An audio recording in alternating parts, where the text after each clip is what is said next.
Assalamualaikum warahmatullahi wabarakatuh. Sahabat cerita kita, kali ini akan bercerita Jawa kuno. Peradaban Jawa kuno tidak bisa dilepaskan dengan apa yang hari ini terjadi di masyarakat Jawa, terutama yang berkaitan dengan nuansa mistisnya.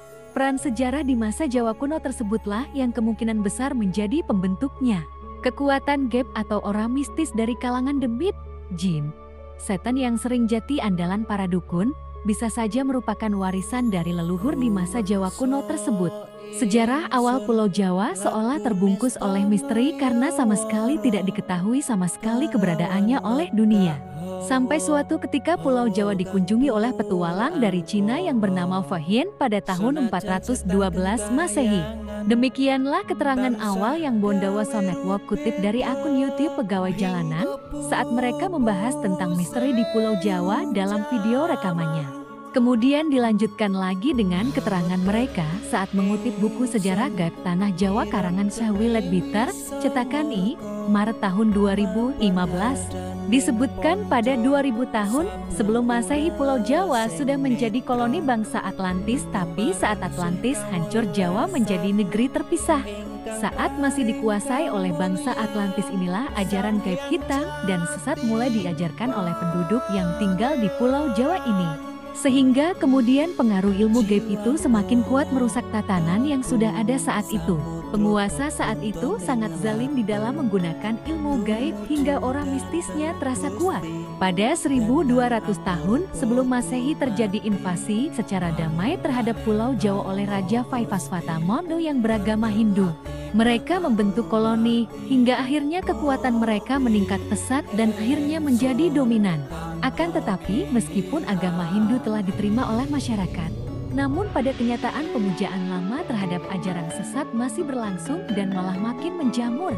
Maka kemudian ada ekspedisi ke Jawa pada tahun 78 Masehi yang dilakukan untuk menangkal pengaruh sesat di tanah Jawa tersebut. Pemimpin ekspedisi ini dipimpin oleh ahli spiritual bernama Aji Saka atau Sakaji yang sangat memahami tugasnya.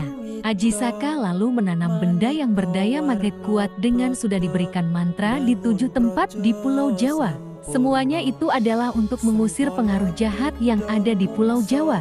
Kemudian berkembanglah mitos mengenai Aji Saka ini yang dianggap raja pertama pengubah peradaban dan tatanan kehidupan di Pulau Jawa. Aji Saka diceritakan telah berhasil mengalahkan raja jahat bernama Prabu Dewata Cengkar sang penguasa ilmu hitam yang kala itu menguasai Pulau Jawa.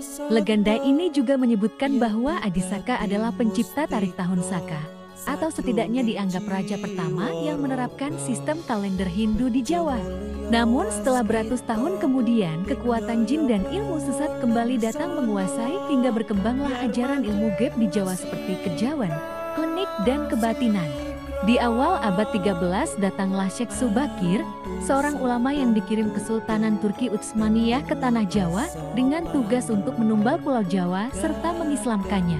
Meski misi Syekh Subakir berhasil, namun pada masa itu ilmu kebatinan berkembang menjadi ketabiban, kewaskitaan, kesaktian, kanuragan, kekebalan, pengasihan, dan tenaga dalam.